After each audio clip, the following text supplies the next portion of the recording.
Hello YouTubies, this is King Scrab and thank you for watching this awesome, most bodacious and incredible YouTube video, of course. Now when I was younger, my granddad passed something on to me from his grandfather and his dad. And my great-granddad was described as somebody who was extremely funny. I mean, I'm nowhere near as funny as that, but he was described as somebody who was extremely funny to listen to. And he told my granddad about this one particular type of weapon that can be used against certain people, and it was called irony, satire.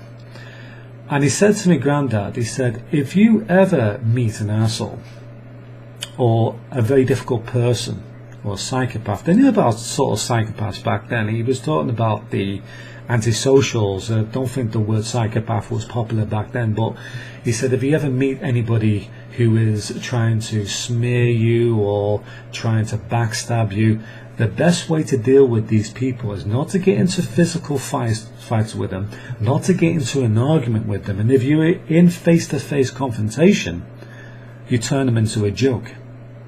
You make their attack more trivial by turning them into a joke, and satire is very good at doing that.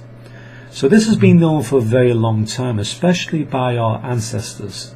You know, they knew things that we don't know nowadays, and this is very important when we're dealing with psychopaths and antisocial personalities and people who backstab people and people who try to smear other people. Even if they're not psychopaths, it's still a good weapon to use, because I feel that the academic world is probably trying to hide something here too.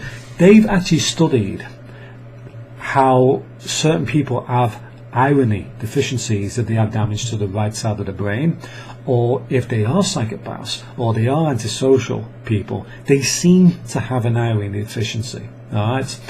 And we see this in Godfather, for instance, when there was a scene where one of the main characters was making a joke, and the main character, the psychopath in it, just couldn't get in his head. He wanted to fight him because of it. He couldn't understand what he was actually saying. He didn't get the satire part. So even there, some of the producers actually were cotton on to the irony, how it's sometimes taken literally.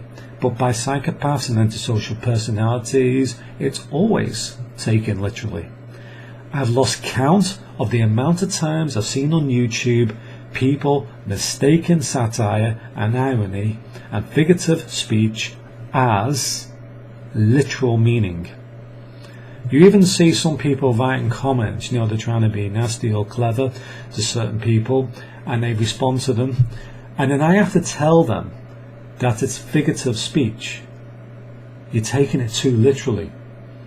And then suddenly they delete that comment because they realize that they've been made a fool of. Now, this doesn't necessarily mean that everybody who mistakes satire for literal meaning is a psychopath or antisocial. Sometimes people can just be a bit dopey or sleepy, and sometimes people just miss the point. Maybe they're having stresses in their life or whatever, and they just don't get the satire at that point, but they do understand satire on the most part.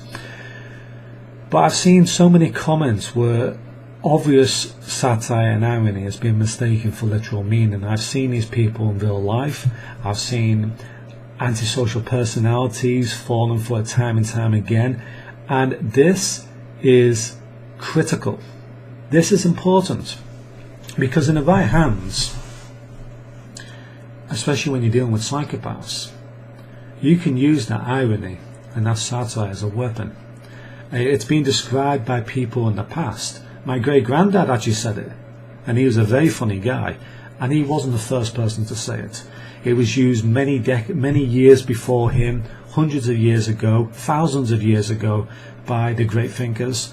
They were using satire and irony to break down the spells, so to speak. Spells just means, like, you know, brainwashing, etc. To break it down, to make fun of it, and to unbrainwash the people, like zombification, I like to call it, people who have these like religious spells put on them or whatever. it breaks it down, and then people see the craziness of what is shown to them. This is why comedians are automatically listened to when they make some controversial statements that somebody like me, if I said it in the street, I would be beaten fucking senseless. But somebody like Frankie Boyle or other comedians can say it, and people go, oh, that is funny. Oh yeah, I get the point there. I understand that. And then people start laughing about all over the place, you know. So, you know, satire and irony can be used. Now, I'm sure that most of you understand, you know, how good satire can actually be sometimes. You know, when you know, they're taking the piss out of food, for instance. Like, for instance, I saw something on The Onion or whatever website, and it was talking about you know, foods, and it was saying that the US government is recommending that everybody eats 3 to 5 portions of flavoured fruit and veg every day. flavoured fruit and veg foods every day. It was to take the piss out of you know, how bad the diets are, you know, and how crazy these artificial sweeteners are. And people go, ah, yes, I get what you mean. But if you start trying to explain it and get into fights with people, people don't get it that quickly. In fact, their defences come up and they start to attack you. So satire can be used a number of different ways, and I think we've really got to get to grips with this, because it can be used as a weapon as well. It can be used for good and bad, by the way. In the right portions, it can be used by anybody, as long as they can get it. But one key thing I actually think is important here. I was actually watching not a documentary, it was a debate, and it was a moment when it suddenly just hit me just how important this subject is. There was a woman on there who was saying how bad people on benefits are, and most of the audience were starting to warm to this idea. Even the producers, directors or whatever, they were warming to it. And I'm sure the people the viewers at home were also warming to it at that point. And she was clearly a psychopath, right? I'm not mentioning who she is, but she's clearly a psychopath because of some of the nasty things she said. Even the daughter of, I forget his name, but he did Band-Aid for Feed the World, and then she's died recently. But even she called her a emotional retard, which is basically what a psychopath actually is. But in this program, the so-called psychopath, by the way, I have to say that, fell for the satire. Somebody made a statement in the audience, and it was irony, and it was saying how wonderful it was to live on benefits. It was fucking hilarious actually the way he said it. Suddenly this woman started to talk very calmly and, you know, agreeing with it, saying, oh yeah, I actually agree with that. How terrible the way these people act on benefits, you know, oh my god, live on gold seats, etc., travel planes, etc., you know what I mean? But she fell for the satire, she fell for the irony in the statement. What do you think happened next? She made a fool of herself in front of the audience. She didn't realise what she was doing, but she made a fool of herself. And if that was meant as a trap, that was a fucking good trap, because it made the audience turn against her, and by turning against her, it made the people at home who were also watching it turn against her too, and then say, maybe the people on benefits are not so bad. You see? The importance of satire can be very powerful. It breaks down spells, and it can be used as traps. Now, somebody can speak in a figurative way throughout a whole debate, a proper comedian like Bernard Manning. Perhaps it might be possible to actually just turn the psychopath into a complete joke during these debates, to make them fall into these traps continuously, and to expose them for what they actually are. And we see it all the time. We've seen it with some of the government leaders. You know, they suddenly get described as not living in this reality when certain satirist trap them. I don't think it's intended as a trap, by the way. I don't think these are always intended as a trap. But the net result is, it shows the people how crazy these government leaders are. You know, how, you know, they can't live on this amount of money, they can't do this and that, etc. Oh look, he's parking a disabled space on McDonald's or whatever. It does show them as crazy. For instance, when they were asked about how much do you think a loaf of bread is or whatever, and they fall for some satire or whatever, it does seem like it is a good weapon. It is a good weapon because they slip all the time. If somebody can do this continuously and they're a naturally funny person, they can politically be a very powerful device in the fight against psychopaths. They can, because the psychopath will not be able to withstand that sort of punishment. They will continuously fall into the traps. It's a trap. Satire, if you take it literally and then you talk in front of an audience, you're making a fucking fool of yourself.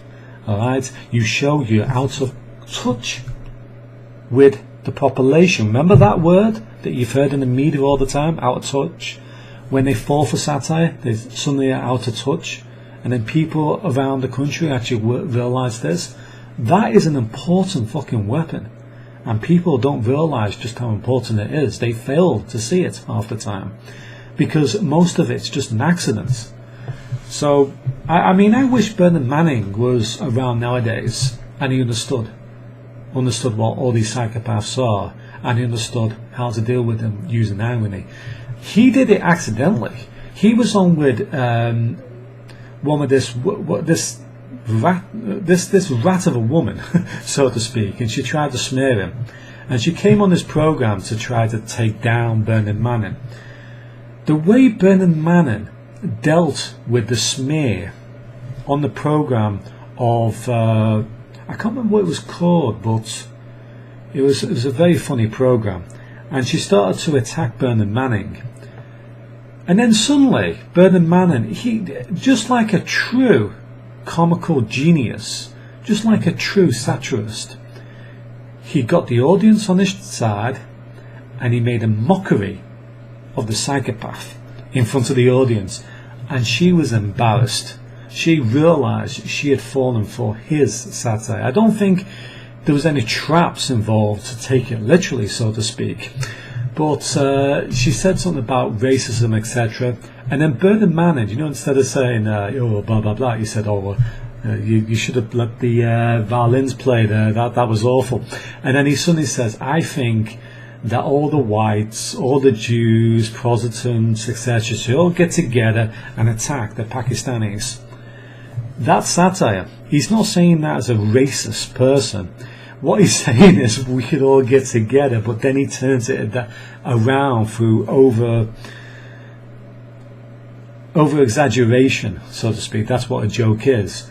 But she would have seen that as racism anyway. So she's just showing just how ignorant and how silly she actually is. He made a joke of her straight away, and he broke down her defences. He broke down the attack, the smear campaign, immediately with that one line. That is fucking classical. That is classical. But I don't think that's I don't think that's totally there yet. I think to be a true person who would take down the psychopaths, what you need is the Joker. You need the jester, the court jester, to do it. It's the only type of personality trait that could actually do it. And they would have to know what psychopaths are, and what antisocial personalities are, and what the badness is in humanity, and what the goodness is in humanity, and how to deal with it. They would have to know that. But once they understood that psychopaths fall for irony, statements that seem to have a literal meaning and don't, they can use it as a weapon to make psychopaths fall for it. It's suddenly a powerful weapon. And with the court jester, you know, the Joker, you know those cards you used to play with, and you get the Joker, one of the most powerful cards in the pack, or the Fool, one of the most powerful cards in another different type of pack. This sort of character is what you need in modern day life. Not a Russell Brand, not any of these Muppets, a true Joker. Because you look at the comedians out there, when they make a joke or when they make an angry statement, people listen to them. Even if it's controversial, they suddenly go, oh yes, I get it because he says it. If I try to fucking say half of the words that they said, I'll be struck down. I remember years ago when I struggled to explain organic food, etc. And then some comedian just gets on stage to 5,000 people or 100,000 people, and he says it, and then suddenly the people who were arguing against me years ago, I said, I understand that. And they said, why didn't you understand when I said it? I said, because you were arguing about it. I wasn't really listening. I said, but he said it, the way he said it was funny, and it made me eyes open to it. So it does actually work, satire. Alright, I've waffled on, but I think this is important. Okay, see you later. It's a waffle, this video, but it has an important message to those people out there. Use satire against assholes. Use satire against psychopaths, and that's the way to do it. That's the way to wake up masses, because you can argue against people as much as you like, but they won't listen. If you make a good joke, you open their eyes straight away. See you later. Goodbye.